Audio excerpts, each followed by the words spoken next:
Teman-teman semua, mari kita bersatu di dalam doa. Allah Bapa yang bertahta dalam kerajaan surga, kembali lagi kami mengucap syukur karena hanya atas berkat dan rahmat-Mu lah ya Tuhan, kami dapat berkumpul kembali lagi di sini.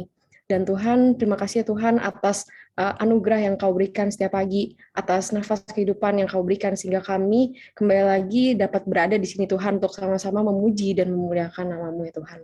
Tuhan pimpin kami setiap pelayan firman-Mu, kiranya kami dapat menjadi berkat juga buat teman-teman para jemaat yang hadir pada sore hari ini Tuhan. Tuhan juga tolong berkati KDV untuk memberitakan firman-Mu ya Tuhan, agar setiap firman yang diberitakan Tuhan kepada kita tentunya dapat menjadi berkat bagi kita juga Tuhan, dan kepada kita para jemaatnya, kita juga bisa tetap melebar luaskan ya Tuhan firman-Mu kepada orang-orang di sekitar kita ya Tuhan.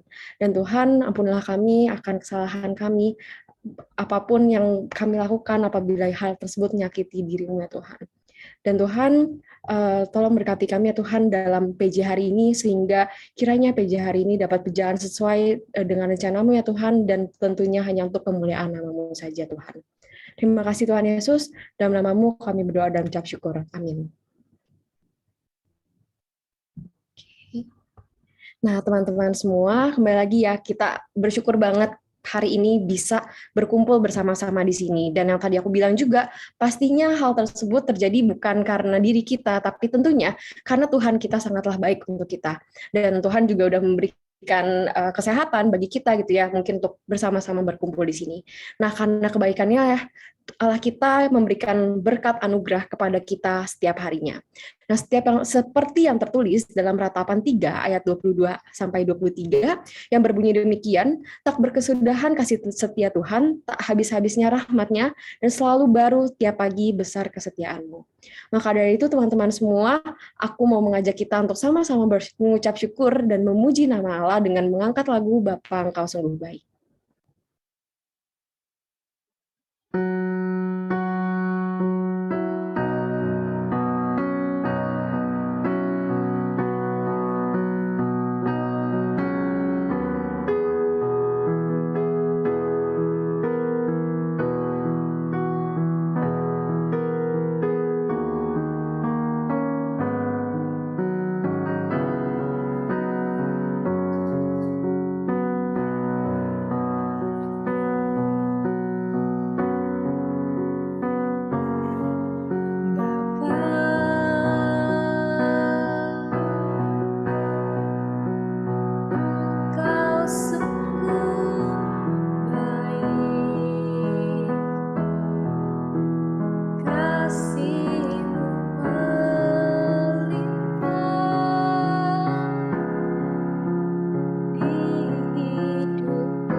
Nah, teman-teman semua, mungkin seringkali kita tuh mengalami kejenuhan, atau mungkin sekarang lagi deket-deket juga dengan kuis, dengan UTS, mungkin kita juga lagi banyak tekanan gitu ya, dan mungkin kita juga kadang sering banget gitu mengalami kegelisahan gitu ya, dan lain sebagainya. Dan di sini teman-teman semua, kembali lagi, aku mau mengingatkan bahwa kita sebagai seorang Kristen, kita bisa mulai mengatasi segala kejenuhan kita tentunya dengan hanya satu hal, yaitu dengan bergantung kepada Tuhan melalui saat teduh. Nah, melalui saat teduh ini teman-teman, saat teduh itu juga menjadi tempat bagi jiwa kita untuk beristirahat di tengah kebisingan hidup. Nah, di sini teman-teman semua melalui lagu yang akan kita nyanyikan nih berikutnya, yaitu lagu Ya Tuhan Tiap Jam. Kembali lagi kita selalu diingatkan bahwa kita sebagai manusia itu selalu membutuhkan Tuhan dalam setiap langkah yang kita ambil. Nah, untuk itu teman-teman semua, sebelum kita mendengar dan mengerti firman Tuhan yang nantinya akan dibawakan oleh KDV, mari kita mengangkat pujian Ya Tuhan Tiap Jam.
Pada KDV, waktu dan tempatnya aku persilahkan.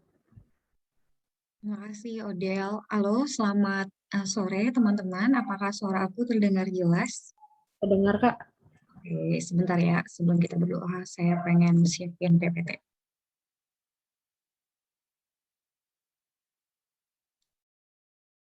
Udah terlihat ya? Ya udah, yuk kita bersatu di dalam doa.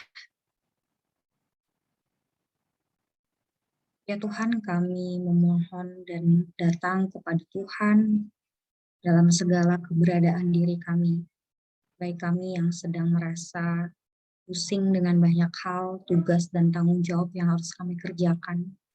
Baik kami yang juga sedang merasa bergembira karena berkat-berkat yang Tuhan berikan kepada kami. Baik kami juga yang sedang merasa rimbung akan banyak hal dan juga keputusan-keputusan yang kami ambil. Biarlah damai sejahtera, kasih karunia turun ke atas kami ya Tuhan. Kami berdoa juga memohon agar kiranya di dalam pemberitaan firman Tuhan, pada sore hari ini Engkau menjadikan hati kami seperti tanah yang baik ketika benih itu ditaburkan, benih itu tumbuh dan berbuah dengan nyata dalam kehidupan kami. Termasuk juga untuk hamba-Mu yang akan menyampaikan kebenaran firman-Mu Tuhan.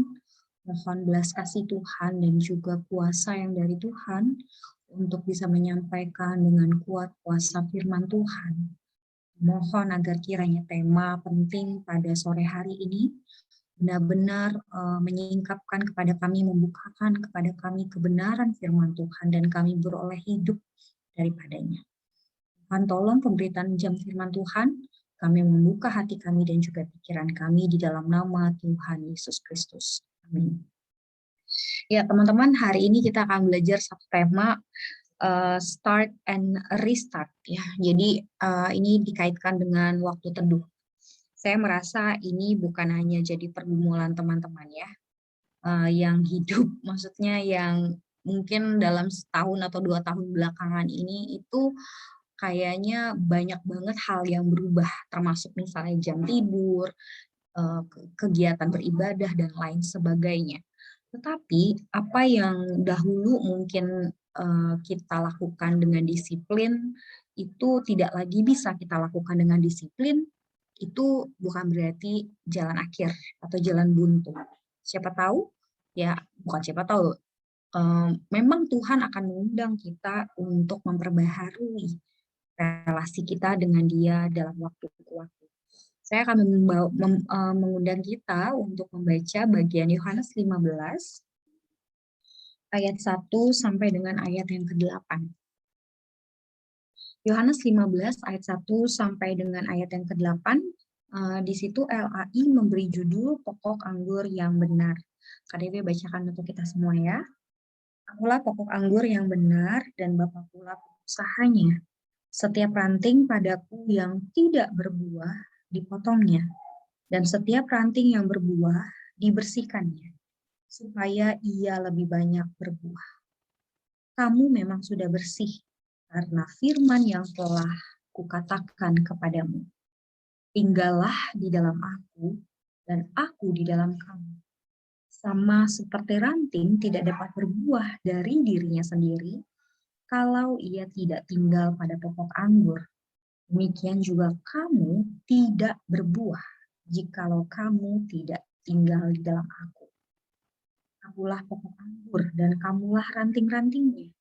Barang siapa tinggal di dalam aku dan aku di dalam dia, ia berbuah banyak. Sebab di luar aku kamu tidak dapat berbuat apa. Barang siapa tidak tinggal di dalam aku, ia dibuang keluar seperti ranting dan menjadi kering. Kemudian dikumpulkan orang dan dicampakkan ke dalam api, lalu dibakar.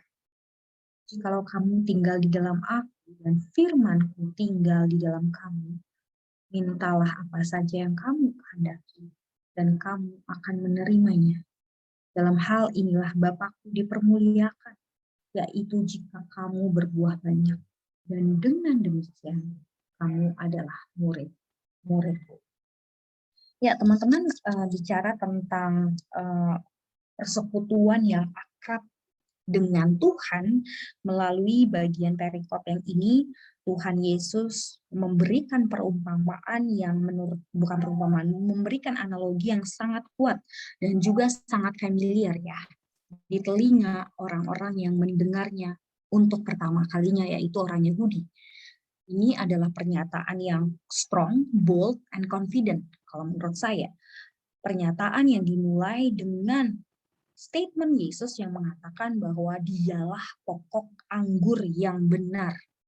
Seakan-akan ada pokok anggur yang salah, pokok anggur yang tidak baik, pokok anggur yang tidak bisa menghasilkan anggur-anggur yang baik. Jadi ketika Yesus mengatakan, "Akulah pokok anggur yang benar dan Bapa-Kulah pengusahanya," tentu imagery tentang pohon anggur itu sesuatu yang familiar di telinga orang-orang Yahudi, teman-teman. Kalau kita lihat dalam Perjanjian Lama, Orang Israel itu sering digambarkan sebagai kebun anggur. Ya, kalau di dalam Yesaya 5 misalnya, ayat 1 sampai dengan ayat 7, di situ Allah mengatakan bahwa dia, orang Israel ini adalah kebun anggurnya Tuhan. Tapi sayangnya, kebun anggurnya itu asam. Kalau kebun anggur yang asam itu tidak bisa digunakan untuk apapun. Artinya ya itu jadi sampah saja. Nah, Israel yang hanya yang digambarkan sebagai sebuah kebun ataupun anggur yang asam, ini tentu bukan desain mula-mulanya Allah ketika Allah memilih Israel. Tentu ada hal yang tidak benar di situ. Maka ketika Yesus mengklaim atau menyatakan dirinya bahwa dia adalah pokok anggur yang benar, maka Yohanes sedang ingin mengkontraskan Yesus sang Israel sejati dengan Israel yang gagal.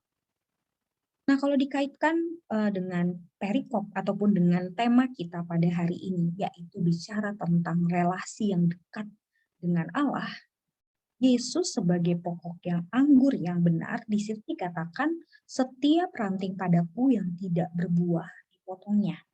Dan setiap ranting yang berbuah dibersihkannya supaya ia lebih banyak berbuah. Kamu memang sudah bersih karena firman yang telah kukatakan kepada kamu. Ayat 4, di situ dikatakan tinggallah di dalam aku dan aku di dalam kamu. Sama seperti ranting tidak dapat berbuah dari dirinya sendiri kalau ia tidak tinggal pada pokok anggur. Bicara tentang mengapa kita harus memiliki relasi dengan Allah, dari perikop ini dikatakan yang pertama adalah ayat 4 menuliskan kepada kita bahwa Yesus mengatakan di luar Kristus, ya, kondisi manusia tak berdaya. Gak bisa hidup tanpa sang kali. Demikian pula keadaan murid Kristus tanpa Kristus. Di luar Kristus, Kristus katakan kamu tidak akan dapat berbuat apa-apa. Bahkan kamu tidak dapat berbuah. Mengapa Yesus mengatakan hal yang seakan-akan, bukan seakan-akan, ya, hal yang begitu kuat seperti ini? Kalau kita lihat ada banyak orang di luar sana yang tidak percaya kepada Kristus, bisa tetap berprestasi, bisa tetap bekerja, bisa tetap ya berkarya, bisa melakukan sesuatu, bisa beraktivitas. Mereka kan tidak kenal Kristus. Lalu apa yang dimaksud dengan Kristus ketika Kristus mengatakan kamu harus tinggal di dalam aku dan aku di dalam kamu. Kalau kamu nggak tinggal di dalam aku, kamu nggak akan bisa berbuah banyak gitu, dan kamu tidak akan bisa berbuat apa-apa. Ketika Yesus mengatakan hal ini bicara tentang nilai kekekalan, aspek kekekalan, aspek spiritualitas di dalam diri dan kehidupan manusia. Ketika Kristus mengatakan bahwa kamu tidak dapat berbuat apa-apa, dalam hal apa? Dalam hal, kalau teman-teman ada yang bergumul tadi, masalah misalnya melawan dosa, kita tidak akan bisa ya melawan dosa ataupun melawan kedagingan kita, melawan belenggu-belenggu yang selama ini mencengkram kita untuk bisa hidup berbuah di dalam Kristus, kalau tidak dekat dengan Kristus. Kita mungkin bisa menggunakan strategi-strategi tertentu, but it doesn't long that much gitu, that time, ya, that long. Nggak akan berlangsung lama. Pada akhirnya kita akan tidak berdaya di bawah kuasa dosa tersebut, di bawah kuasa jahat, dan kita tidak akan memiliki aspek kekekalan apapun dalam setiap aktivitas kita, dalam setiap karya kita, di dalam setiap mimpi dan cita-cita kita. Murid Kristus tanpa Kristus is nothing. Maka hal pertama yang harus dipahami menurut saya adalah kesanggupan kita untuk berkarya atau keinginan teman-teman untuk, kalau minggu lalu kan ya the grip of grace gitu ya, teman-teman belajar tentang apa sih artinya hidup di dalam kasih karunia. Sekarang dalam minggu ini teman-teman diajarin apa artinya ya hidup di dalam kasih karunia. Apa artinya hidup beroleh kasih karunia itu minggu lalu. Tapi di dalam minggu ini adalah hidup di dalam kasih karunia, hidup di dalam Kristus. Sebab pengenalan kepada Kristus jangan berhenti sampai di situ, tapi harus hidup di dalam Kristus. Nah, hidup di dalam Kristus, di luar Kristus itu nggak akan bisa berbuat apa, tidak akan bisa menghasilkan buah roh. Kita lihat bahwa Tuhan Yesus menggunakan kata buah ya, kamu tidak akan dapat berbuah banyak. Ya, ini berkaitan mengapa seorang manusia itu harus berrelasi dengan Allah, karena panggilan seorang murid Kristus adalah hidup berbuah. Kalau teman-teman perhatikan ada 7 kata buah dan berbuah. Ya. Ini penekanan yang sangat penting. Kalau diulang berulang kali, berulang-ulang, ini cuma 8 ayat, tapi muncul 7 kata berbuah dan atau buah. Berarti yang diharapkan ketika murid Kristus tinggal di dalam Kristus adalah tentu berbuah. Saya pikir coba kalau teman-teman evaluasi diri teman-teman ya. Mungkin teman-teman sudah mengikut Kristus sekian lama. Ya mungkin kakak-kakaknya nih yang udah di semester-semester yang lebih lanjut. Kita teman-teman menikmati waktu teduh. Buah roh apa yang keluar atau terus diasah dalam diri teman-teman? Salah satunya ketika saya dipaksa oleh PKK saya untuk saat teduh, disiplin saat teduh ya. Yang pertama kali jadi counter itu buat saya adalah menahan emosi. Mungkin bagi sebagian orang sekarang saya cenderung kalem-kalem gitu ya. Ya mungkin bisa jadi karena udah tua ya. KDV angkatan 2000 kayak 21 tahun yang lalu dibanding teman-teman mulai kuliah. Tapi waktu 21 tahun yang lalu masuk menginjakan kaki di kampus, saya kesulitan banget gitu untuk mengontrol emosi. Bahkan mungkin sekarang juga kadang-kadang terpancing gitu. Tapi ketika hidup di dalam Kristus, Kristus menolong saya untuk berdaya melawan kemarahan, ya, melawan kemalasan, termasuk menundukkan diri di dalam kerendahan hati. Ya karena bisa jadi saya cenderung cepat marah karena saya sombong gitu. Bisa jadi memang itu akarnya kalau buat saya. Jadi panggilan hidup seorang murid Kristus adalah hidup berbuah, dan ini tentu bisa didapat ketika relasi dengan Kristus intim.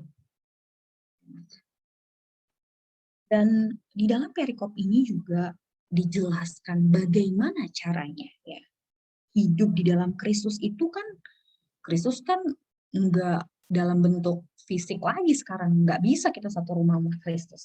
Apa artinya kemudian hidup di dalam Kristus itu? Itu kan abstrak banget. Ya. Artinya hidup di dalam Kristus itu. Tinggal di dalam aku dan firman-Ku tinggal di dalam kamu. Artinya melibatkan Kristus di dalam keseharian teman-teman. Kalau tadi KDV baca gitu ya di chatting, ada yang pusing, masalah antar lagi UTS.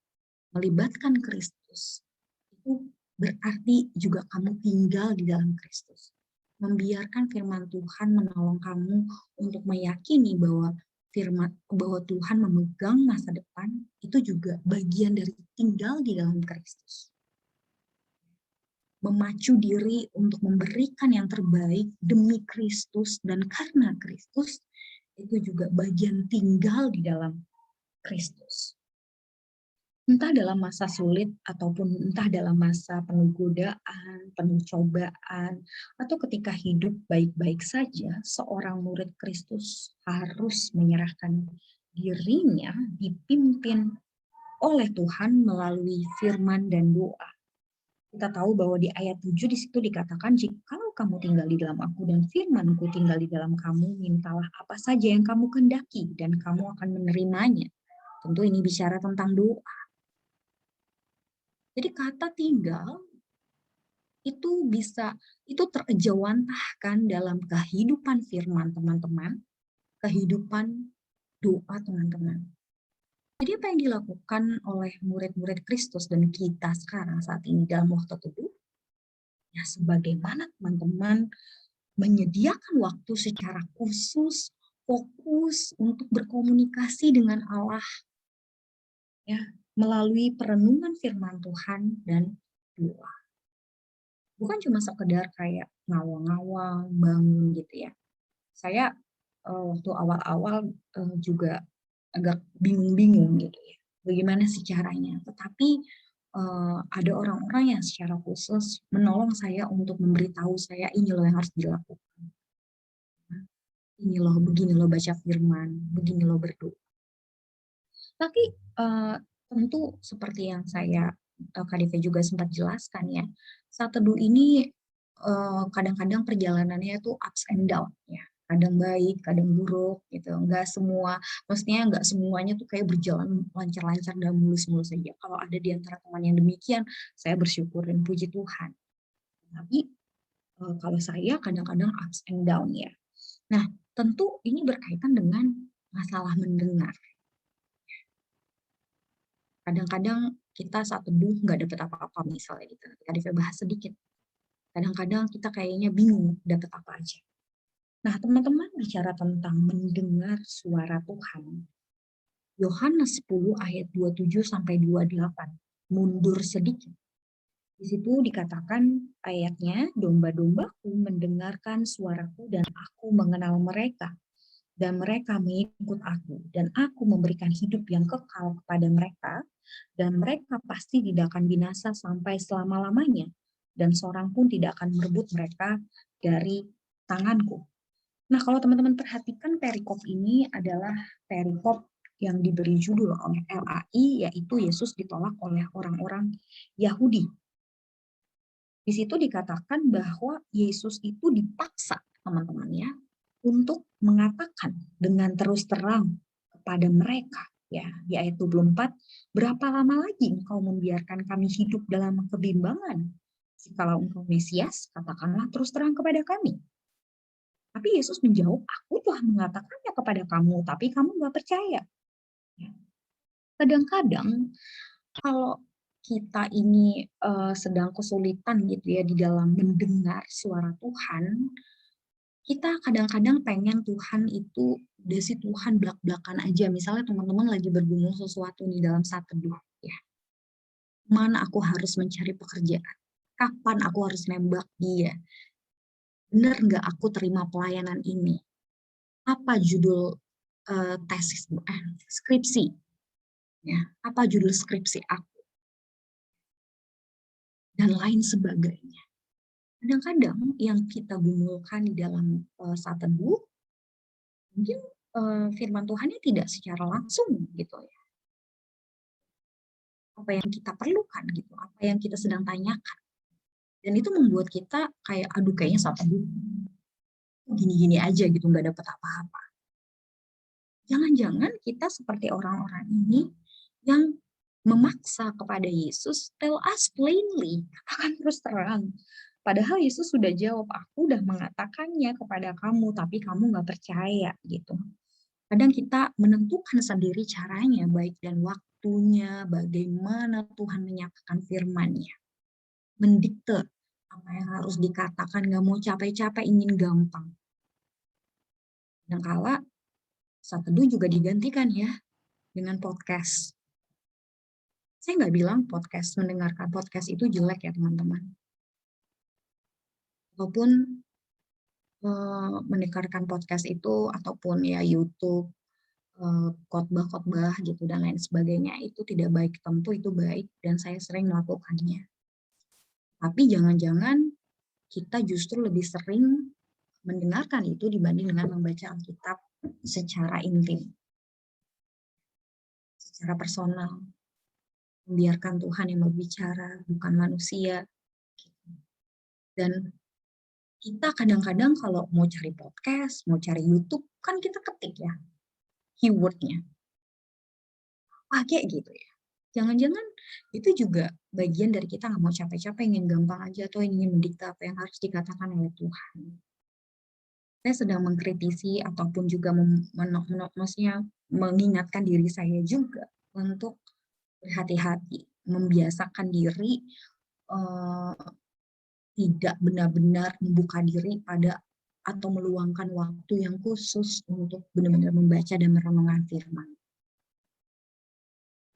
Kadang-kadang itu ya yang jadi masalah. Dan yang kedua, kalau dari perikop yang tadi di situ dikatakan bahwa Yesus menjawab mereka, aku telah mengatakannya kepada kamu, tapi kamu nggak percaya. Pekerjaan-pekerjaan yang kulakukan dalam nama Bapakku itulah yang memberi kesaksian tentang aku.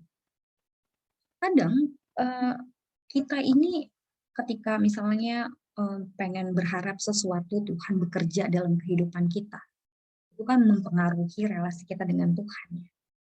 Tapi itu ketika kita terus fokus pada problem, membuat kita enggan dekat dengan Tuhan, membuat kita kok kayaknya berputar-putar di masalah kita aja sehingga akhirnya kita abai gitu.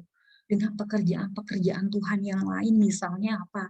Masih tetap memberikan kamu kesempatan untuk studi walaupun tidak ideal, ya. Memberikan kamu komunitas, memberikan kita ini dan itu. Nah, teman-teman, melihat pekerjaan Tuhan membuat hati kita dapat kembali terarah kepada Tuhan. Ya. Ini juga cara restart yang baik kalau menurut saya. Cobalah mulai setiap kita sulit gitu untuk bersaat teduh atau untuk berdiam diri di hadapan Tuhan, melihat pekerjaan Tuhan. Apa yang bisa disyukuri? Tuhan, terima kasih hari ini bisa ikut persekutuan doa, ikut PJ. Makasih tadi ada abang kakak yang mungkin masih jadi stranger ya, karena belum pernah ketemu fisik secara langsung, tapi mendoakan. Atau hari ini dapat enjoy banget studinya gitu. Kok ngerti gitu, kok bisa-bisanya tumben kali ini gue ngerti gitu. Melihat pekerjaan Tuhan membuat hati kita dapat kembali terarah kepada Tuhan. Yesus bilang bahwa pekerjaan-pekerjaan yang kulakukan dalam nama Bapakku, itulah yang memberi kesaksian tentang banyak pekerjaan Tuhan dalam hidup diri teman-teman yang akan menolong kita melihat Tuhan sedang bekerja. Sekalipun kita sedang tidak taat, sekalipun kita sedang tidak datang kepada Dia. Dan buat saya, kadang Tuhan pakai pekerjaan Tuhan untuk membuat hati saya kembali terarah kepada Tuhan untuk bersyukur, menikmati kehadiran Tuhan. Dan di bagian lain ketika kita sulit gitu ya untuk mendengar atau dalam waktu berwaktu teduh, ya dosa. Yesaya 59 ayat 1 sampai 2 di situ dikatakan sesungguhnya tangan Tuhan tidak kurang panjang untuk menyelamatkan dan pendengarannya tidak kurang tajam untuk mendengar, tetapi menjadi pemisah antara kamu dengan Allah gitu ya. Allahmu ialah segala kejahatanmu dan yang membuat dia menyembunyikan diri terhadap kamu sehingga ia tidak mendengar ialah dosamu. Jadi kalau ada di antara teman-teman yang lagi dingin dengan Tuhan, lagi nggak bergairah, lagi biasa aja gitu ya, jangan-jangan ada dosa yang belum diampuni. Tuhan kita yang kita hampiri adalah Tuhan yang kudus. Maka hampiri Dia di dalam kesungguhan, dalam kejujuran, memohon pengampunan dari Tuhan. Dari situ restart akan terjadi. Restart kembali akan terjadi. Tuhan menghargai ketika kita dengan jujur datang ke hadapan hadirat Tuhan berkata bahwa Tuhan aku berdosa dan bersalah. Tuhan aku mau berubah. Tuhan aku mau mulai kembali. Tuhan aku mau bangkit. Tuhan tidak pernah menyembunyikan dirinya. Jika kita datang dalam kejujuran dan kesungguhan hati. Kadang kita juga susah gitu ya untuk bersaat teduh itu karena bising dari luar dan dari dalam. Artinya apa? Ya, kita membiarkan pikiran-pikiran kita berkeliaran kemana-mana, atau juga kita tidak benar-benar misalnya meluangkan waktu sehingga terlalu banyak suara-suara di luar sehingga akhirnya yang tidak membuat kita ini bisa fokus gitu pada Tuhan. Apalagi dunia sekarang kita dibanjiri dengan berbagai audio gitu ya. Ada aja yang bisa dengan mudah gitu bersuara.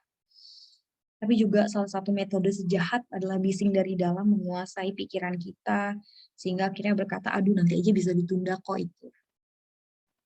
Yang ini lebih penting gitu. Di situ juga iblis mengambil alih segala pemikiran kita. Ayo kita tolak. Kita berani katakan enggak. Yang penting lebih dahulu adalah aku mendengar suara. Menjadikan firman Tuhan sebagai dasar kehidupan, dan di situ kita akan makin terlatih. Ibarat kata kalau ada anjing hitam dan anjing putih, ya, mungkin teman-teman pernah dengar istilah ini atau penjelasan ini, mana yang paling kuat adalah mana yang kamu kasih makan, yang hitam atau yang putih. Semakin kamu kasih anjing hitam ini untuk makan, tentu dia akan makin kuat. Semakin dibiasakan untuk tidak mau bersatu teduh, dia akan semakin mendem. Kita berani berkata mau, entah itu bising dari luar, entah itu dari dalam hati kita akan terlatih untuk mendengar suara Tuhan. Mendengarkan suara Tuhan. Teman-teman, kalau dari perikop tadi, pasal 10 ayat 27 sampai 28, di situ dikatakan domba-domba mendengarkan suaraku, dan aku mengenal. Kata mendengarkan dekat dengan pengenalan. Teman-teman ingin kenal Tuhan Yesus? Dengarkan Tuhan Yesus ya. Dan mereka mengikut aku. Dan aku memberikan hidup yang kekal. Jadi saat teduh itu bukan cuma sekedar kebiasaan-kebiasaan yang dipaksakan oleh PMK atau PO atau gereja. Tidak, tapi ada hal yang jauh lebih daripada itu, bukan cuma sekedar kebiasaan dan ritual, tetapi ada keinginan untuk mengenal, keinginan untuk mengikut, dan di dalamnya kita akan dapat hidup yang tidak akan bisa direbut dari siapapun. Teman-teman, sikap mendengarkan Tuhan ini mempengaruhi hidup kita, mempengaruhi pengenalan kita.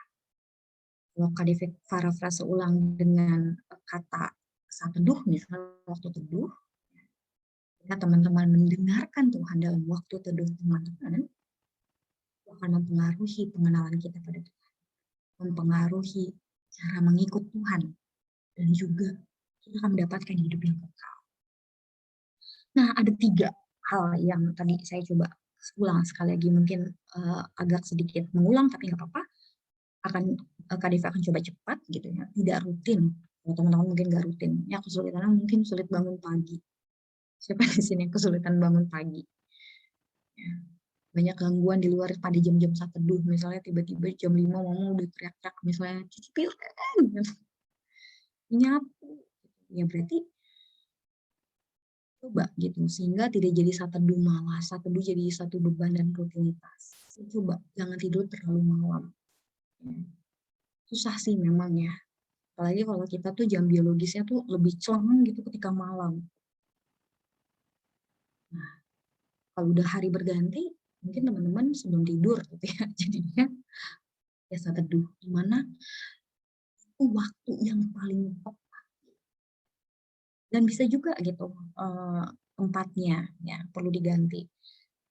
Saat-saat ini gitu ya, ada satu senior saya, dia itu lagi suka saat teduh sambil jalan kaki di sekitar komplek rumahnya. Jadi komplek rumahnya itu kayak ada pohon-pohon dan taman gitu lah ya. Nah kebetulan dia lokasi rumahnya tuh kayaknya cocok gitu pas saat teduh sambil jalan kaki. Dia melakukan itu. Jadi kalau ada teman-teman mungkin yang saat ini lagi ngekos di Depok gitu ya kan, itu Depok kurang rimbun apa sih itu ya, hutan UI gitu.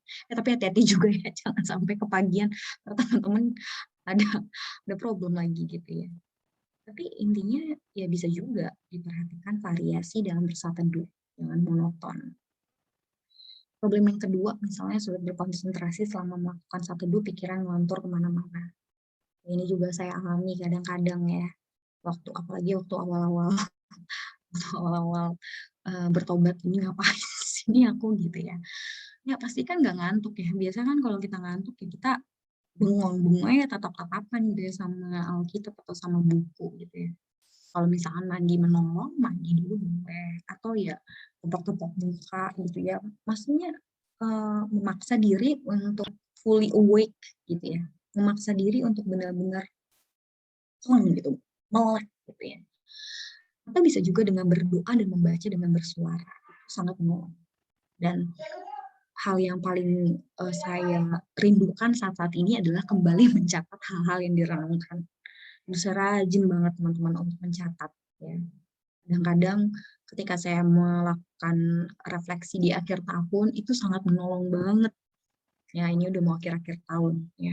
Dan saya ngeliat lagi itu jurnal-jurnal apa aja sih saat teduh yang waktu itu saya nikmatin, apa aja yang Tuhan jawab pergumulan-pergumulan saya tuh melalui waktu teduh. Banyak loh melalui waktu teduh, biasanya nggak melalui camp-camp besar atau event-event bombastis gitu ya.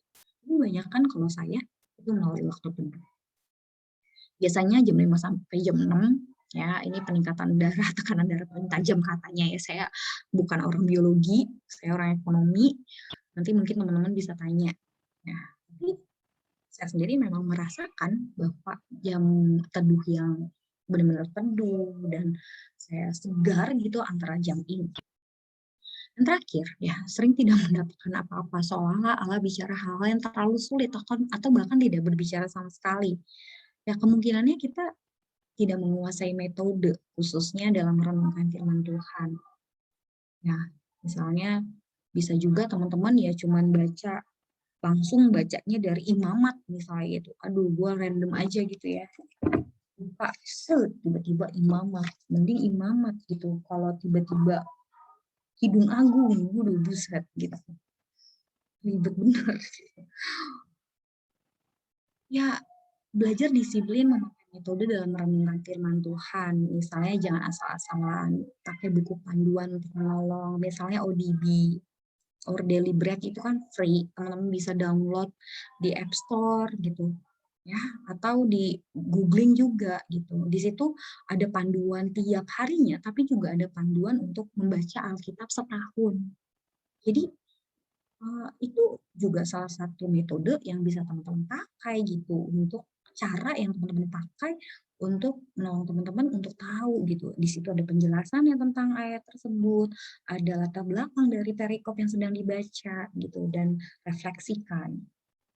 Kalau berkesan, tuliskan dan bagikan kalau memang dibutuhkan. Ya tapi jangan kalau itu hati-hati juga ya, jangan spamming gitu di grup gitu, spamming. Ya bisa pakai ODB atau teman-teman renungan harian saat teduh, senapan harian atau dari renungan gereja teman-teman gitu ya. Kan ada juga kadang-kadang dikasih ya dari GPIB misalnya, saya tahu ada, terus kemudian atau mungkin dari lembaga lain misalnya kayak Mana Surgawi, saya nggak tahu Mana Surgawi masih ada nggak ya, masih ada ya mestinya ya. Gitu. Tapi ini salah satu yang bisa teman-teman usahakan di dalam waktu teduh teman-teman. Dan saya pikir kalau kita mengingat apa yang Tuhan Yesus katakan di Yohanes 15 bahwa itulah pokok anggur yang benar dan Bapakkulah pengusahanya. Dan kalau kita tinggal di dalam Yesus dan Yesus di dalam kita, dan seperti ranting yang tidak dapat berbuah dari dirinya sendiri kalau ia tidak tinggal pada pokok anggur, demikian juga kita tidak dapat berbuah dan kalau kita tidak tinggal di dalam Yesus. Jadi saya pikir menerima Kristus sebagai Tuhan dan Juru Selamat tentu itu anugerah, itu pekerjaan Roh Kudus. Tapi hidup di dalam keselamatan itu butuh usaha kita juga, butuh willingness kita juga untuk mau tetap di dalam Kristus. Hidup berbuah di dalam Kristus, hidup mengenal Kristus, hidup ditolong hari demi hari oleh dan demi Kristus. Amin. Mari kita berdoa.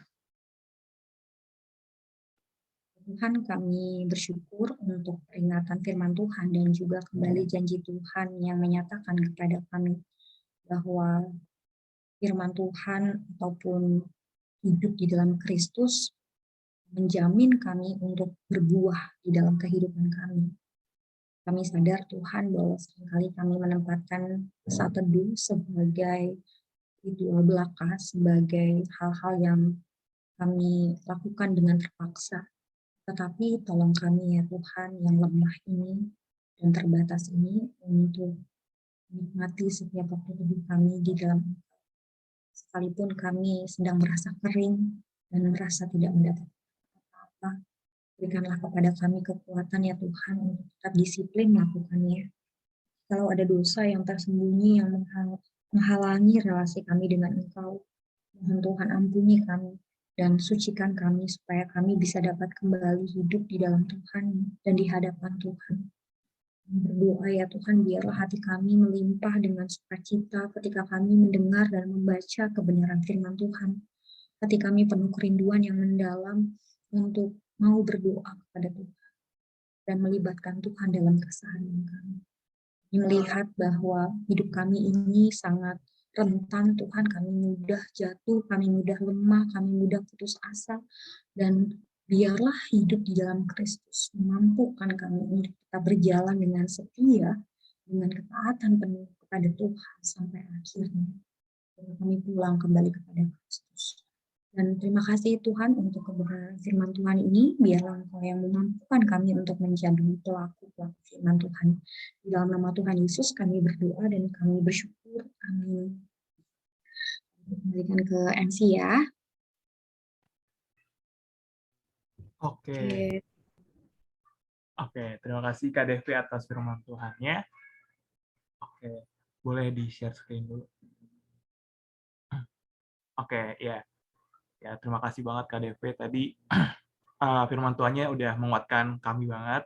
Aku juga. Jadi dalam bersaat teduh gitu. Semoga kita juga disemangatkan juga dalam bersaat teduh dan juga agar kita makin bisa dekat gitu relasinya dengan Tuhan.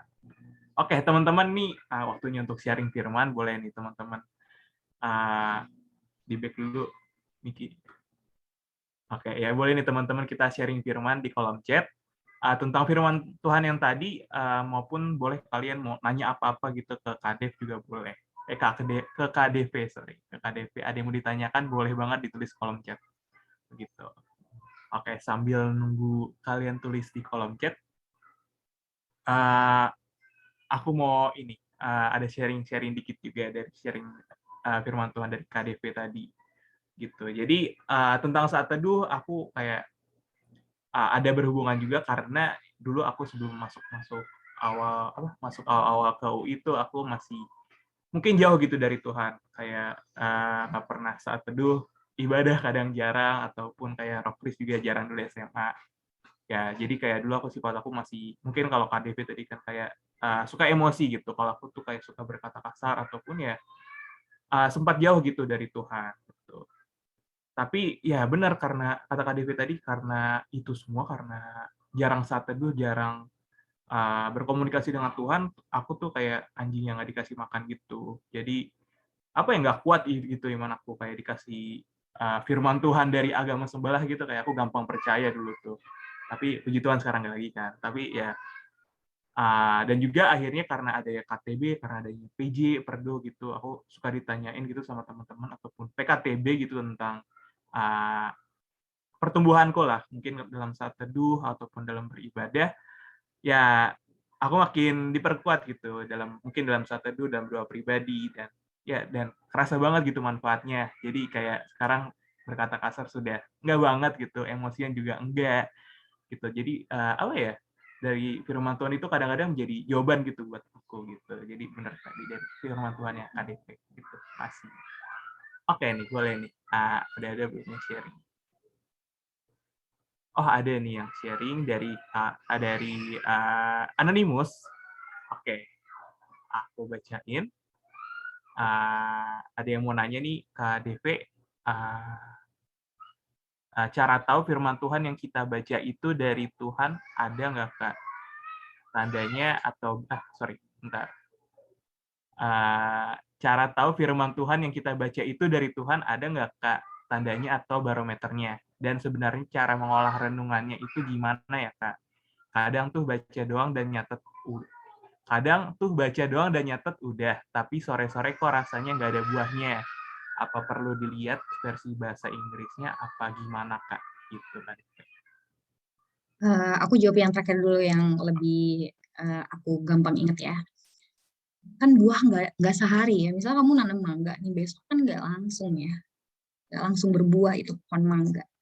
Kadang kita juga bergumul dengan misalnya karakter-karakter tertentu, terus kita merasa kayak magic gitu, besok berubah.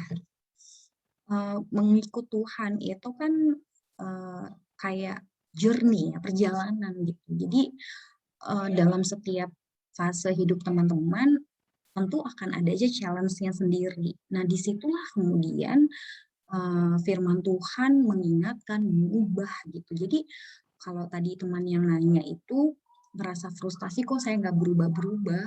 Enggak, ketika kamu sadar kamu itu lagi kok kayak jatuh, I think it's a good thing loh kalau kamu kalau kamu ada maksudnya kalau kamu tuh kok aku masih kayak jatuh di dosa marah-marah misal gitu ya. Kau masih jatuh dosa di marah-marah terus ya gitu.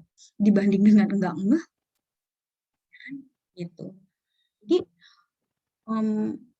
tentu kalau kita berharap wah itu baik gitu, tetapi memaksakan misalnya harus terjadi dalam satu malam, dalam waktu yang cepat, mungkin kita juga nggak tepat gitu ya. Jadi bisa jadi ya memang it takes time untuk berubah, tapi kan bukan berarti bahwa ketika kita nggak cepat berubah gitu ya, kita jadi nggak melakukan saat teduh atau membaca firman Tuhan. Nanti yang paling bisa merasakan dengan jelas tentu orang-orang di sekeliling teman-teman ya.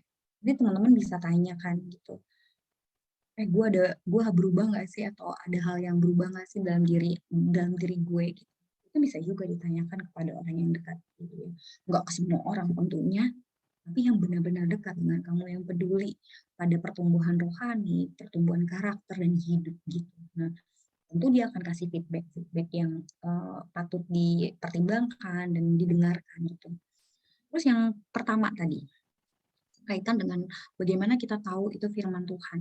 Ya, bagi saya ketika teman-teman membaca Alkitab gitu ya, dan teman-teman melihat misalnya ada ya misalkan teman-teman lagi baca ayat tertentu ya, teman-teman bisa misalnya bingung gitu ya, misalkan lagi baca Kejadian ataupun baca Perjanjian Lama yang membutuhkan misal keterangan lebih lanjut berkaitan dengan konteks dari ayat itu ditulis, itu bisa dilakukan. Itu bisa dilakukan misalnya teman-teman menggunakan NIV ya, tadi udah sempat dibilang ya, terjemahan bahasa Inggrisnya, di compare gitu, itu benar nggak maksudnya, itu benar nggak gitu konteksnya. Tapi kebanyakan ya kalau teman-teman menggunakan misalnya ODB ataupun renungan harian yang membantu teman-teman, di situ ada dijelaskan konteksnya. Nah, ada dijelaskan renungannya seperti apa. Dan itu cukup menolong ya untuk saya misalnya menikmati waktu teduh dalam kesehariannya. Tetapi ada masanya juga ketika misalnya firman Tuhannya perikopnya tentang apa gitu ya. Misalnya saat teduhnya itu membahas ayat 7 gitu misalnya ya. Lalu kemudian saya nikmatinya ayat 5 malah gitu. Bisa juga demikian, berarti kan bukan berarti itu nggak salah ya. Berarti kan Roh Kudus bekerja dengan caranya sendiri dan yang unik gitu kepada kamu. Kok kayaknya kontras dengan ayat ataupun renungan hariannya misalnya, Kak. Oh, nggak salah. Kadang kan kita nikmatin ayat itu berbeda-beda gitu. Kita baca misalnya perikop tadi aja, misalnya Yohanes 15. Ada yang nikmatin ayat 4-nya, ada yang nikmatin ayat 1-nya gitu. Jadi biarkan Tuhan ataupun Roh Kudus bekerja dalam diri kamu, dan ketika itu berbicara secara khusus kepada kamu, jangan abai. Ya. Dan tentu ada teknik-tekniknya sendiri ya ketika menggali firman Tuhan. Kalau tadi ada yang nanyakan itu bagaimana tahunya gitu ya. Prinsip paling gampang adalah OIA, observasi, ya, interpretasi, aplikasi. Tadi catat di ini ya, di chat ya. A, observasi, interpretasi, aplikasi ya. Nah ini, observasinya gimana? Bisa 5W, 1H. Nah ini, nanti ini sesi khusus aja kali nanti teman-teman minta pengurus ya untuk bahas 5W, 1H itu apa? What apa sih yang lagi ditulis? When, kapan itu ditulis? Where, di mana gitu. Why, mengapa gitu. Apalagi when, how gitu ya. Jadi itu bagian dari observasi. Nanti ada metode-metode ketika teman-teman memang pengen menggali secara khusus firman Tuhan, ada hal-hal yang spesifik, mungkin curious, teman-teman pengen tahu lebih dalam gitu. Tapi kalau usul saya buat teman-teman yang baru mulai untuk saat teduh, nggak usah ribet-ribet sama metode-metode dulu deh kalau KDV usul ya. Metode penting, tapi biarkanlah dulu firman Tuhan berbicara secara pribadi dan khusus kepada kamu tiap-tiap harinya, sambil kamu mempelajari. Biarkan waktu teduh itu menjadi waktu moment of surprise kamu gitu sama Tuhan. Gitu kayak, ngomong apa ya sama gue hari ini. Nanti waktu PA misalnya teman-teman mau belajar 5W 1H itu tadi atau OIA itu tadi, itu boleh. Tapi kalau untuk waktu teduh, menurut aku sih kalau yang baru ya jangan terlalu complicated dulu deh gitu. Baca aja dulu gitu, lihat. Kalaupun nggak mengerti, nggak apa-apa gitu, nggak harus langsung hari itu mengerti. Besok kan bisa dibaca lagi. Besok bisa dibaca lagi gitu. Yang ditekankan dalam waktu teduh adalah bagaimana relasi kita dengan Tuhan itu berkembang dan makin kuat, makin berakar. Bukan ya memang skill penting ya, tapi bukan berarti bahwa kalian tuh baru bisa saat teduh kalau udah punya skill-skill tertentu, enggak. Ya jadi develop your skill it's a good thing, tapi bukan berarti kalau kamu nggak punya skill itu kamu nggak bisa saat teduh atau nggak memulai saat teduh, enggak ya. Jadi baca aja dulu, baca. Kadang-kadang kita juga ya KDV yang sekolah teologi juga kadang-kadang nggak ngerti juga kok gitu ya. Udah baca aja dulu, baca Tuhan ngomong apa, baca lagi, minta Tuhan tolong, Tuhan masih belum ngerti gitu. Ya tutup dulu, kerjain yang lainnya dulu, kalau ada waktu ngulang lagi baca lagi gitu ya, kayak Tuhan mau ngomong apa Tuhan gitu, tolong aku ngerti. Gitu ya. Makasih Nathan dan teman yang anonim tadi. Oke, katanya thank you KDV. Gitu. Oke, ada lagi yang nanya nih Kak. Dari Anonymous 2 nih, mau nanya, kalau saat teduh itu kan kita menyediakan waktu untuk Tuhan. Apakah itu harus di pagi hari, atau boleh di siang ataupun malam? Dan di waktu apa yang ideal untuk melakukan saat teduh? Gitu. Nggak ada rumus yang sakit ya, tapi kalau lihat dari pola Tuhan Yesus, kalau dari Markus 1, Tuhan Yesus tuh maksudnya berdoanya ya pagi-pagi benar. Maka kebanyakan memang menyarankan pagi-pagi, selain daripada meniru Tuhan Yesus, kedua juga memang teman-teman nanti bisa cross-check sama orang kedokteran atau biologi gitu ya, bahwa jam terbaik untuk benar-benar bisa berkonsentrasi itu antara pukul 5 sampai dengan pukul 6. Itu memang standarnya ataupun ya penjelasan-penjelasan secara ilmiah. Tetapi kalau saya memang tidak anti dengan satu malam. Saya juga kadang melakukan itu ya. Tapi pertanyaannya buat teman-teman, kalau teman-teman sebelum memutuskan pagi atau malam adalah mana waktu yang terbaik, mana waktu yang paling the best time, yang bener-bener bukan sisa, bukan cuman kayak udah tinggal 5 watt sampai belum saya teduh gitu ya, enggak cuma begitu. Ini yang bener-bener bisa konsentrasi benar gitu, bisa benar-benar akrab bicara sama Tuhan. Mana kapan? Kalau teman-teman merasa bahwa Bapak kan aku sharing kamar ya nih, sharing kamar. Kamarku berdua sama adikku.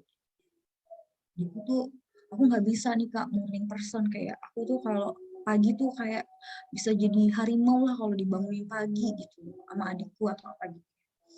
Tapi kayaknya the best time itu setelah adikku tidur. Karena kan sharing kamar. Tidurnya tuh, dan kadang malu juga Kak, misalnya ketahuan lagi berdoa gitu kan, ada juga ya kayak gitu ya. Aku juga kadang gitu, lagi serius gitu, sampai pengen nangis gitu, tiba-tiba, lu kenapa berdoa gitu kan, kayak zong gitu, kayak bisa juga menunggu mereka tidur, ya kan? Itu kan tergantung kondisi masing-masing ya. Aku kan nggak bisa bilang jam 5 terbaik gitu. Jam 5 mungkin ada yang udah gasak-gusuk gitu. Kalau adanya SD jam setengah 7 udah Zoom meeting gitu untuk sekolah kan. Jadi kalau memang the best time-nya adalah tunggu teman-teman, tunggu adik-adik, tunggu orang rumah tidur jam 10, make sure itu benar-benar kamu gunakan untuk sebaik mungkin menghadap Tuhan. Ya, jadi pertanyaannya selain dari kapan baiknya pagi atau malam gitu ya, yang menurut saya lebih penting adalah kapan the best time-nya gitu, yang benar-benar the best time for you untuk benar-benar diem doa gitu, bisa leluasa menyampaikan sesuatu kepada Tuhan. Itu sih. Oke, Thank you, Nathan. terima kasih Kak DP. Ada lagi nih pertanyaan. Oke, dia bilang, "Hai Kak DP, makasih banyak buat penyampaian firman-Nya hari ini. Aku ingin bertanya Kak, jujur udah lama banget mungkin dari terakhir kali aku saat teduh, karena terkadang ketika membaca lewat Alkitab secara langsung aja cukup sulit untuk mulai mahamin. Maksudnya tuh apa, bahkan mungkin ketika udah ada bacaannya dulu gitu, pengantarnya juga masih kayak linglung gitu. Sejujurnya lebih suka kalau mungkin langsung mengalami juga gitu Kak dari hari-hari gitu. Kira-kira aku harus gimana ya Kak? Begitu. Ini pergumulan gak cuma kamu ya, aku juga bergumul gitu. Jadi kadang kalau aku lagi nggak bisa saat teduh, aku nggak bisa nikmatin saat teduh, aku jujur gitu sama orang-orang terdekat, khususnya sama teman-teman KTB aku ya. Gitu. Jadi aku pernah cerita nggak ya? Kayak di sini kayak aku suka lupa gitu ceritanya kemana aja. Jadi waktu dulu aku ngambil master jadi aku tuh ngambil master jadi jurusan teologi tapi bukan teologi mainstream misalnya kayak MTH gitu. Enggak. Jadi aku tuh lebih ke arah filosofi and religious studies gitu. Jadi kampus aku tuh kampus umum tapi ada departemen teologinya gitu. Nah, aku belajar di bawah departemen teologi itu tapi nggak benar teologi yang kayak MTH gitu, enggak ya. Title-nya MA gitu. Nah, dalam waktu proses belajar itu sebenarnya nggak ngalamin yang bentur-bentur gimana kaitan dengan pelajaran sih, tapi entah kenapa komunitas orang Kristen di kota aku tinggal itu isinya tuh kayak nenek-nenek semua gitu ya, kayak nggak ada anak mudanya yang gimana gitu ya. Nah, itu mempengaruhi relasi aku dengan Tuhan. Dan aku waktu itu nggak saat teduh hampir 3 bulan, bayangin ya. Staf perkantas gitu, menyerahkan diri jadi hamba Tuhan, terus kemudian memutuskan untuk studi lanjut teologi pula, tapi nggak saat teduh. Ini bukan sesuatu yang sebenarnya patut diceritakan dengan ketawa dan senyum seperti ini ya, gitu. Tapi yang aku mau bilang adalah ketika aku dalam mengalami kondisi seperti itu, aku bilang sama sama teman-teman KTB aku ya, aku lagi nggak bisa berdoa nih buat diriku, bahkan kayaknya baca firman Tuhan aja tuh kayak langsung los-los aja gitu di kepala, nggak bisa nikmatin apa-apa, tapi aku tahu aku nggak bisa kayak begini terus, tapi aku nggak bisa ngapa-ngapain gitu ya. Aku bilang sama teman KTB aku, terus aku bilang doakan aku. Dan aku percaya bahwa ketika aku bisa pulih untuk benar-benar nikmatin saat teduh, itu salah satunya adalah karena doa orang-orang yang mengasihi aku dan gak berdiam diri dengan kondisi aku.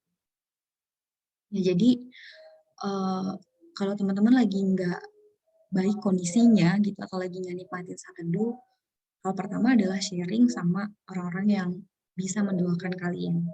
Itu itu aku rasakan banget gitu ya. Jadi didoakan itu membuat aku bisa kembali menikmati kebenaran Tuhan atau menikmati kehadiran Tuhan. Didoakan itu ya. Kuasa doa itu powerful ya. Terus yang kedua tadi apa ya, tadi aku lupa. Ini ya sekaitan dengan kalau kita lagi gamang-gamang gitu ya, atau gimana ya? Tadi maaf ya, aku jadi nggak ngeh tuh.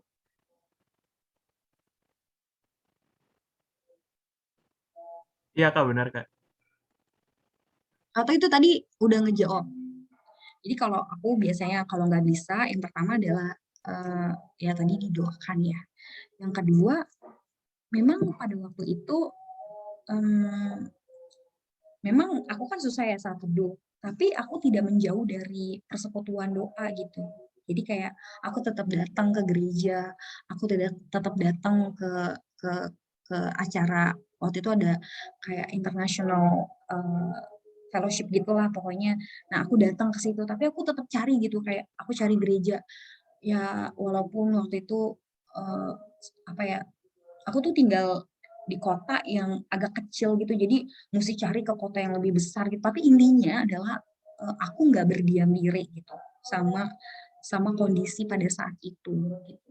Walaupun saat tadi itu kan core-nya ya, kayak itu tuh masih sulit banget aku lakukan. Tapi misalnya kayak aku tetap ke gereja, aku tetap ke ibadah, aku tetap ke persekutuan, itu tetap aku lakukan sih gitu. Aku tetap lakukan itu. Jadi kadang juga aku dengerin firman Tuhan melalui YouTube, itu juga menolong gitu ya, untuk menolong aku untuk tetap membiasakan diri untuk dengar firman Tuhan gitu. Jadi ya itu bisa juga sih dilakukan ya. Kalau yang tadi pertama aku lakukan kan yang benar-benar personal banget ya, aku minta kehadiran orang lain untuk menolong aku. Yang kedua juga aku harus melakukan sesuatu. Gitu, semoga menolong ya yang lagi bergumul untuk tetap saat teduh. Semangat anonim. Terima kasih Kak Dite. Ini ada 2 lagi ya Kak, nggak apa-apa nggak? Mau apa? Oh nggak apa-apa ya? Oke, ini ada lagi pertanyaan. Kak, aku mau bertanya, aku udah membiasakan diri untuk saat teduh tiap hari. Tapi kadang ada kalanya aku baca Alkitab, aku nyanyi sendiri, berdoa, tapi merasa kayak kosong gitu, Kak. Seolah-olah saat teduh itu rutinitas aku, bukan kebutuhan rohani. Kalau ngerasa kayak gitu gimana ya, Kak? Gitu. Sebentar. Jadi kalau di Mazmur 73 ya, tadi aku tiba-tiba keinget firman Tuhan ini ya. Jadi Mazmur 73 kan di situ dikatakan aku dulu dan tidak mengerti seperti hewan aku di dekatmu gitu. Jadi padahal Mazmur 73 itu lagi ngomongin tentang pergumulan si Asaf dalam ya banyak problematika hidup lah ya gitu ya. Kadang kita tuh kayak gitu ya, kita dulu gitu di dekat Tuhan gak ngerti apa-apa gitu. Itu bisa terjadi, itu enggak sesuatu yang aneh kok teman-teman ya. Lagi-lagi kalau kita misalnya, contohnya aja deh gitu ya, misalnya gini, kamu lagi pacaran nih sama pacarmu gitu ya, pacarmu tuh ngomong gitu ya, yang aku mau bakso gitu, tapi ngomongnya belibet-libet gitu, yang gitu ya, walaupun ini nggak apple to apple ya perbandingannya, yang tadi aku mau jelasin nanti gini, yang aku mau makanan bulat berisi daging misalnya gitu ya, hangat gitu, pedas gitu.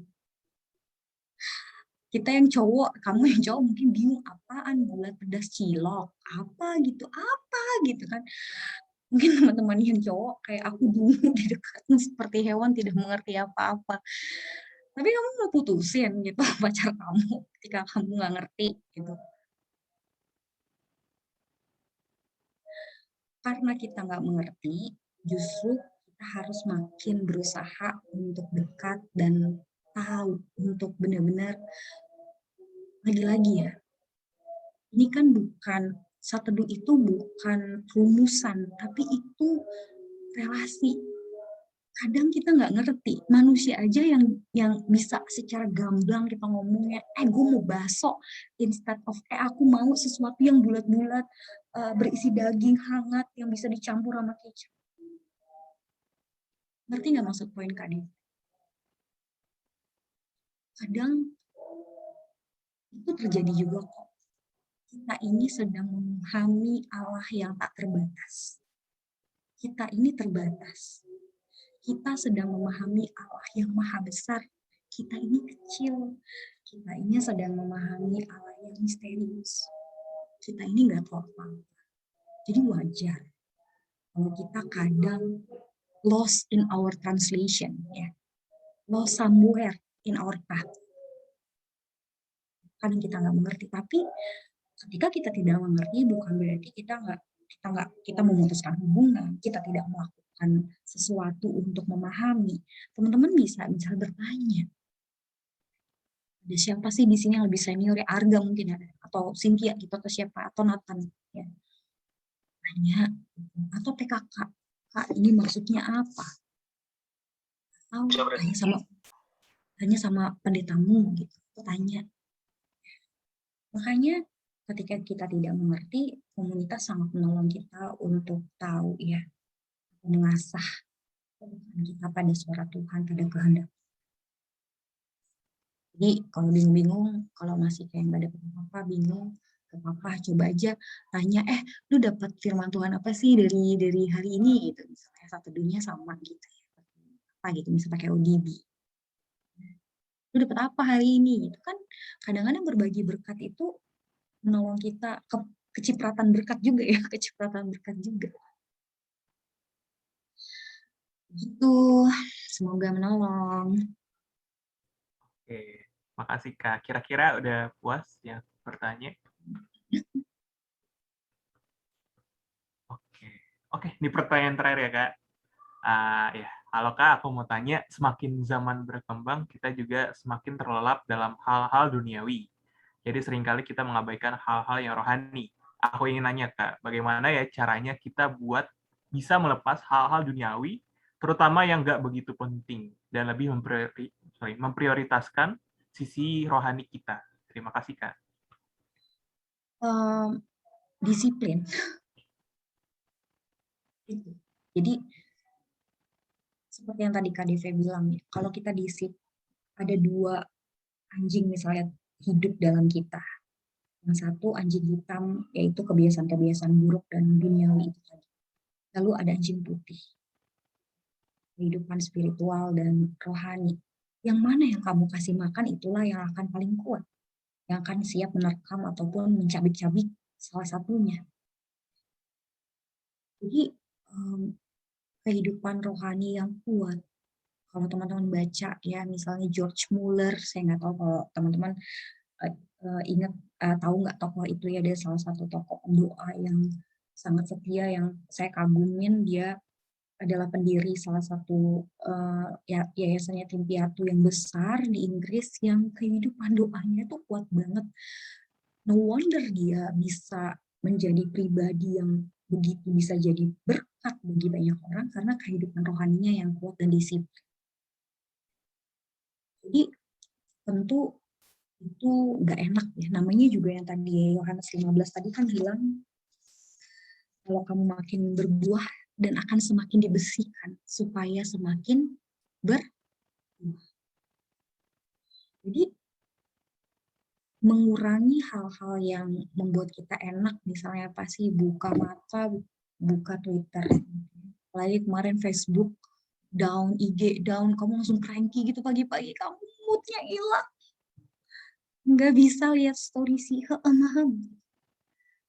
nggak bisa TP-TP gitu dengan my morning glory gitu, atau kayak morning apa gitu segala macem gitu ya. Bisa macam-macam kayak ngelihat dunia lain gitu di luar sana.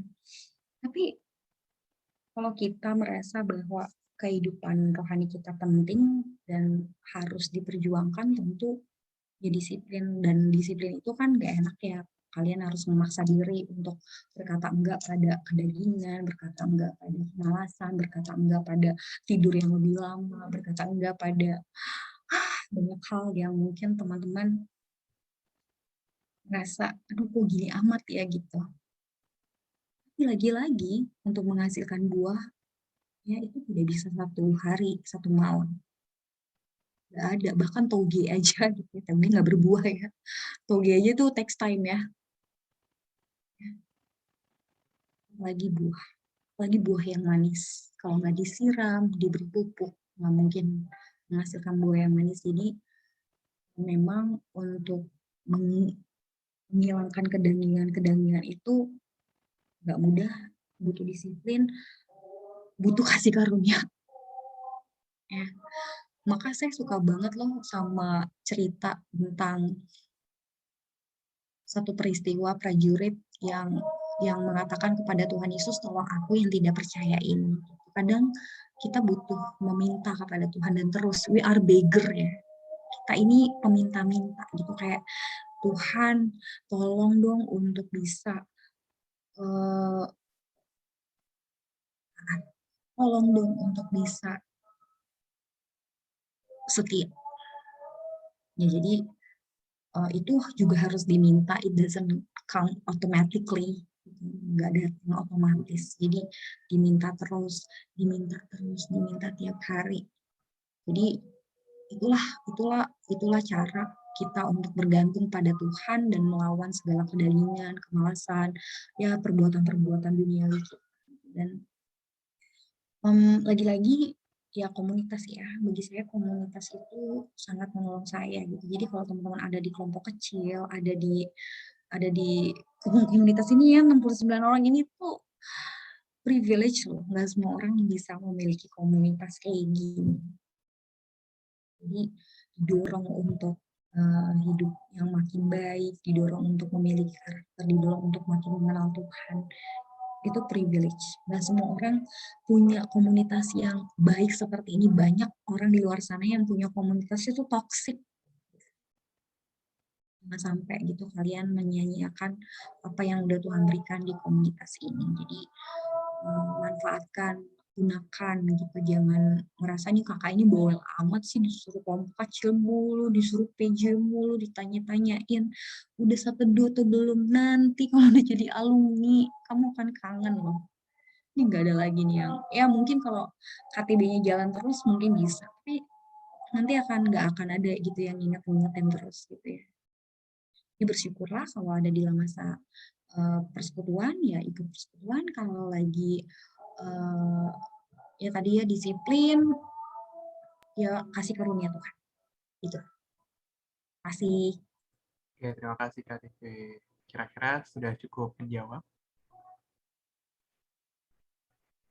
Kita lanjut berarti ya. Oke, teman-teman boleh nih dari sesi sharing tadi dari KDP boleh kalian sharingkan di bit.ly/akadpj 8 Oktober 2021, ataupun kalian juga boleh kayak nge-scan di sini ada QR code, boleh untuk biar cepet aja gitu. Boleh scan di sini. Oke, boleh lanjut nih. Oke, jadi terima kasih banget teman-teman yang udah sharing di kolom komentar maupun di Angkat PJ. Terima kasih banyak. Oke, kita lanjut ya. Untuk pelayan hari ini, bakal aku sebutin ada MC yaitu Odell dari Aktoria 2019. Ada singernya yaitu Benita tadi yang nyanyinya bagus banget itu ya, Geofisika 2020. Terus ada pemusik yaitu Panuel dari Geofisika 2020, pendoa syafaat dari Julie dari Kimia 2020. Ada reviewer dari Yohana Fisika 2020, ada pelayan Manju dan Asyar dari KTB Kak Krista. Begitu, teman-teman. Oke, boleh teman-teman kasih apresiasi, boleh dari reaction gitu, kayak kasih tepuk tangan, ataupun kolom komentar gitu, kasih tau kayak terima kasih Pak Yan gitu juga boleh. Oke. Oh ya, aku mau bacain sharing Kak Arga dulu ya, mohon maaf tadi ketinggalan. Oke, makasih banyak Kak Arga tadi atas sharingnya, Kak Arga. Terima kasih Kak DP untuk sharing firman pada sore ini. Aku lebih ingin sharing aja sih, diingetin lagi pentingnya saat teduh. Kadang kita ingin mencari tahu kehendak Tuhan dalam kehidupan kita. Padahal Tuhan udah ngomong sama kita melalui firman Tuhan. Waktu baru-baru ini aku merenungkan Mazmur 13, baru nyadar penting bahwa saat teduh ya salah satu cara untuk kita mengenal Tuhan, karena mengasihi Tuhan gak cuma dengan hati, tapi juga segenap jiwa dan akal budi. Oke, jadi terima kasih Bang Arga atas sharing firman-nya, semoga ya menguatkan teman-teman kita semua. Gitu. Oke, lanjut.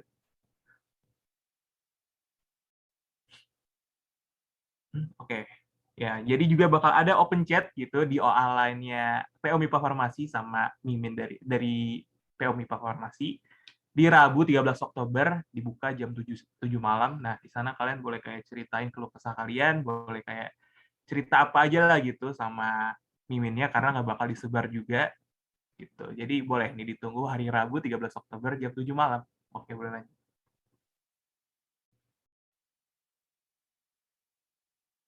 Ya, ada juga permohonan doa. Ya, teman-teman boleh isi link tree di bawah ini, yaitu link tree PO MIPA Farmasi UI, bagian permohonan doa. Jika kalian ada yang mau didoakan, ataupun ada keresahan atau keluh kesah apapun, boleh dituliskan di sini. Nanti akan kami sama-sama doakan dari uh, bidang-bidang di PO MIPA Farmasi. Boleh? Oke. Oke, dari kita juga udah menyediakan buku-buku untuk memperkuat uh, relasi kalian dengan Tuhan ataupun mengenal kalian lebih gitu dengan Tuhan. Bisa dicek di Linktree PO Farmasi UI di bagian literatur gitu. Jadi teman-teman boleh dibuka Linktree-nya. Oke, lanjut. Dan juga akan ada persekutuan doa di hari Senin jam 5 sore. Jadi jangan lupa juga untuk ikut persekutuan doa ya teman-teman. Oke. Lalu ya untuk teman-teman PKTB juga diwajibkan sekali, ini kalau ini wajib untuk ikut Perdo PKTB hari Kamis 14 Oktober 2021 dari jam 5 sampai selesai. Oke. Dan juga teman-teman juga jangan lupa untuk ikut PJ minggu depan, temanya The Value of Time, yang dipimpin sama Kak Maya. Jadi penasaran banget sih, maksudnya The Value of Time itu apa sih, gitu, bakal ngomongin apa gitu. Jadi boleh kalian cek IG PO MIPA Farmasi untuk snippet-snippetnya lah, atau enggak bisa kalian ikuti PJ minggu depan gitu. Dan juga teman-teman juga yang pernah terdampak COVID-19 boleh isi pendataan di bawah ini, boleh difoto dulu gitu, nanti kalian tulis habis selesai PJ, boleh banget untuk pendataan untuk kita aja gitu. Oke, boleh. Dan ya ini untuk teman-teman yang ulang tahun, ada banyak nih ya, jadi nggak usah dibaca kali ya. Jadi selamat ulang tahun teman-teman semua. Semoga kiranya Tuhan selalu memberkati kalian di umur yang baru ini, dan juga makin mengenal Tuhan juga gitu di umur yang baru ini. Oke, selamat ulang tahun teman-teman. Boleh kasih reaction ataupun boleh kasih di kolom komentar ucapannya ulang tahun buat teman-teman kita semua yang ulang tahun di minggu ini.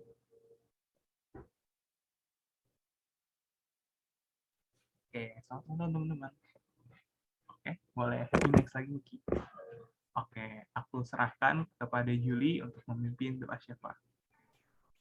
Ya, shalom teman-teman. Jadi sebelum kita menutup PJ pada hari ini, kita akan berdoa dulu ya. Jadi di sini kita ada pokok doa yang perlu kita doakan. Aku bacakan kondisinya. Kampus UI saat ini sedang dibuka untuk mahasiswanya yang melakukan kerja praktik maupun penelitian semester akhir. Selain itu, beberapa jurusan juga telah merencanakan praktikum offline yang kemungkinan akan dimulai setelah UTS. Untuk dapat melakukan praktikum di UI, ada sejumlah syarat yang harus dipenuhi guna menjaga prokes. Oleh karena itu, mari kita berdoa. Pertama bersyukur karena saat ini banyak mahasiswa yang keperluan untuk penelitian maupun pembelajarannya bisa terfasilitasi meski tidak sepenuhnya.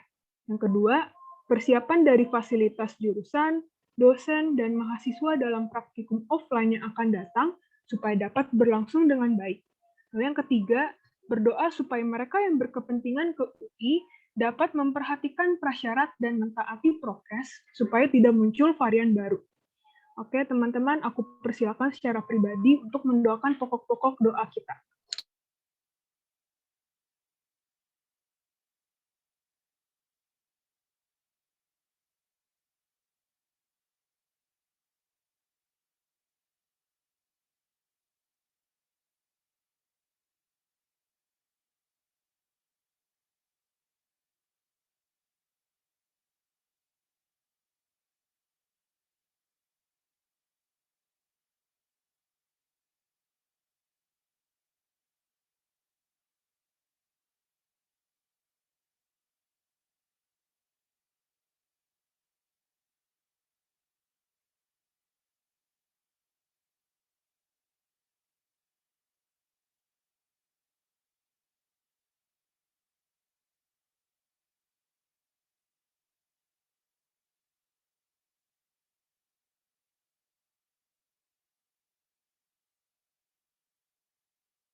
Bapa, itulah pokok-pokok doa yang kami panjatkan kepadamu.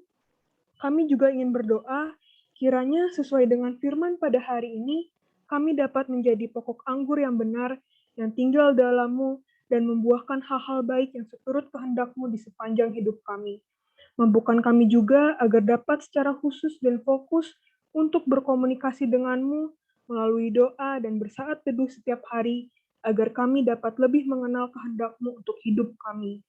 Ya Tuhan, berkati juga KDV yang sudah memberitakan firman-Mu pada PJ hari ini, serta pelayan-pelayan mulai dari MC, singer, pemusik, pendosyaf, reviewer, serta pelayan manjil dan user, agar bisa selalu memberikan pelayanan terbaik kepadamu. Sertailah tiap pelayanan kami dimanapun juga agar bisa berkenan di hadapan. Ya Bapa, kami juga ingin berdoa untuk teman-teman yang berulang tahun hari ini. Berkatilah mereka selalu di setiap detik kehidupan mereka ya Tuhan, dan mampukanlah mereka dalam menyelesaikan setiap masalah yang mungkin mereka alami saat ini. Dan di setiap pertambahan umur yang mereka alami, mereka bisa menjadi lebih dewasa secara iman dan perbuatan. Ya Tuhan, kami juga ingin berdoa untuk setiap kami yang sedang menyiapkan diri untuk UTS, di mana minggu depan Fakultas Farmasi sudah mulai melaksanakannya, sedangkan FMIPA akan mulai melaksanakannya 2 minggu lagi. Mampukan kami agar dapat mempersiapkan diri kami dengan baik, agar dapat mengerjakan setiap soal dengan lancar.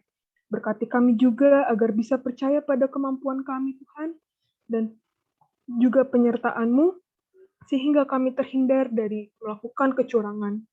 Kami juga memohon ampunan-Mu apabila selama mengikuti PJ ini, maupun di sepanjang hidup kami melakukan perbuatan yang tidak sesuai dengan kehendak-Mu. Terima kasih ya Bapa, banyak doa yang masih ingin kami panjatkan kepadamu, namun berkatilah doa kami ini seturut dengan kehendak-Mu. Dalam nama Tuhan Yesus, kami sudah berdoa dan mengucap syukur. Amin. Oke, terima kasih teman-teman. Aku kembalikan kepada MC. Oke, terima kasih ya. Jadi teman-teman semua, kembali lagi tadi kan kita udah mendengarkan khotbah yang disampaikan juga oleh KDV. Nah teman-teman, di sini aku pengen highlight beberapa hal gitu yang tadi aku dapatkan gitu ya. Di sini tadi dikatakan bahwa di mana kalau kita tuh di luar Kristus, kondisi manusia itu tidak berdaya dan kita tidak bisa berbuah banyak. Nah makanya itu teman-teman semua, kita di sini diajak untuk selalu tinggal di dalam Tuhan dan firman-Nya juga tinggal di dalam kita. Nah, dengan cara apa sih teman-teman? Nah, kita tuh juga harus menyediakan waktu secara khusus dan fokus untuk berkomunikasi dengan Allah melalui perenungan firman Tuhan dan doa. Nah, untuk itu teman-teman semua, penting banget bagi kita untuk selalu mendekatkan diri kita kepada Tuhan. Nah, seperti yang tertulis dalam Mazmur 42 ayat yang kedua yang berbunyi demikian, seperti rusa yang merindukan sungai yang berair, demikianlah jiwaku merindukan Engkau ya Allah. Nah, teman-teman semua, marilah kita selalu memiliki hati yang selalu haus akan firman Tuhan. Nah, untuk itu, teman-teman, sebelum kita mengakhiri persekutuan Jumat pada hari ini, mari kita menyanyikan lagu seperti rusa yang haus.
Aku ingin meminta dengan kasih kepada KDV untuk mungkin menutup ibadah ini dengan doa.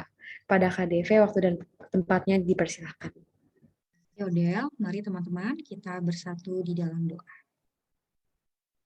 Tuhan, terima kasih banyak untuk kesempatan yang baik yang Tuhan berikan kepada kami pada sore menjelang malam hari ini. Kami bersama-sama dikumpulkan di dalam layanan Zoom ini untuk memuji dan memuliakan nama Tuhan.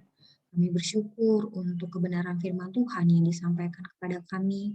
Tolonglah kami untuk memulai kembali ya Tuhan persekutuan kami dengan-Mu, ataupun kami yang tidak pernah sebelumnya tetapi ingin dan rindu untuk memulainya bersama dengan Tuhan. Berikanlah kasih karunia-Mu untuk memimpin kami hidup di dalam persekutuan yang akrab dan intim dengan Tuhan.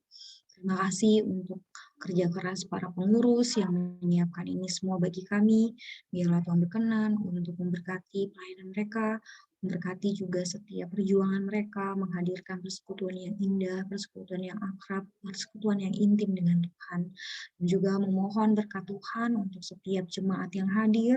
Biarlah Engkau memberkati kehidupan perkuliahan, kehidupan rohani, dan kehidupan masing-masing pribadi dari tiap-tiap kami.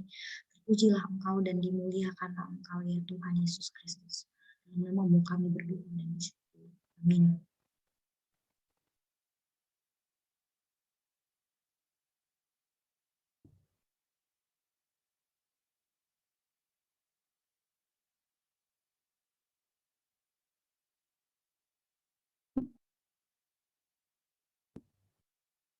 Teman-teman semua dipersilakan untuk bersaat teduh sesuai dengan kenyamanan masing-masing terlebih dahulu.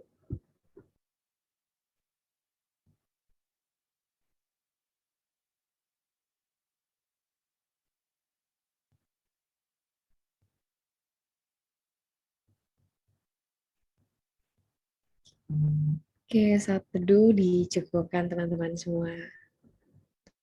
Oke, selamat hari Jumat teman-teman semua. Tapi sebelum kita pergi meninggalkan ruang Zoom meeting ini, mari teman-teman semua, aku mau mengajak kita semua untuk sama-sama on cam dan kita mau foto bareng-bareng terlebih dahulu.